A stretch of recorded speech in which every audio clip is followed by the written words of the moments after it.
So when your ground substance is not fully hydrated, you may not have as much hydration in the hyaluronic acid. There's a lot of emphasis put on hyaluronic acid in fascia.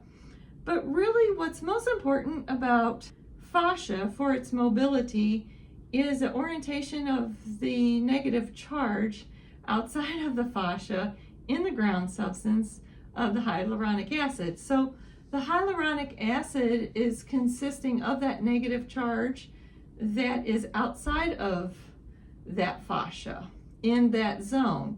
So you want to possibly familiarize yourself with Gerald Pollack's fourth phase of water. This is a barrier that sits right outside the fascia, right outside of cells. I call it the ready water.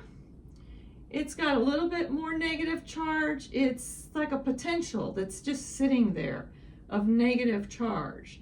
And the more potential that you have sitting out there in that water charge, then the more possibility you have for movement. So that's really where I like to put the emphasis, is on that and not on the specific structures.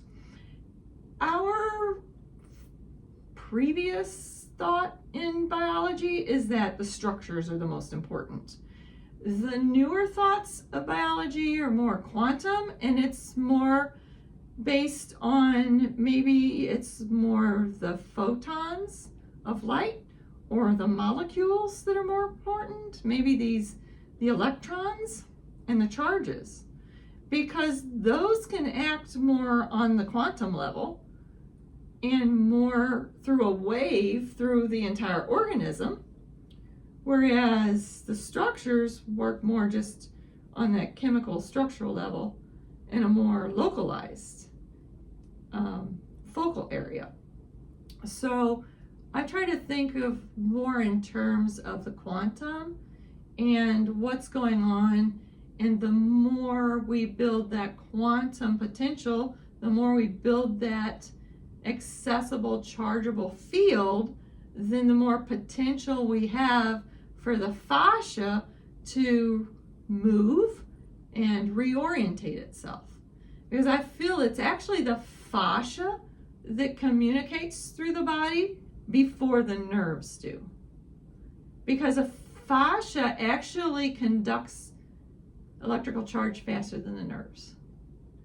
So I feel that the fascia is actually the first interface in the body from our consciousness or our thoughts before it even gets to the physical. I feel it's the very first physical matter before it even gets to the nerves or the brain.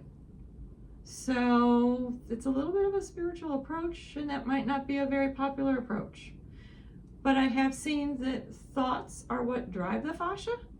So it really actually makes sense to me, because your thoughts form your fascia holding patterns. So it makes sense to me that the fascia is faster than the nerves. And then the nerves kind of conform after the fascia creates the holding pattern.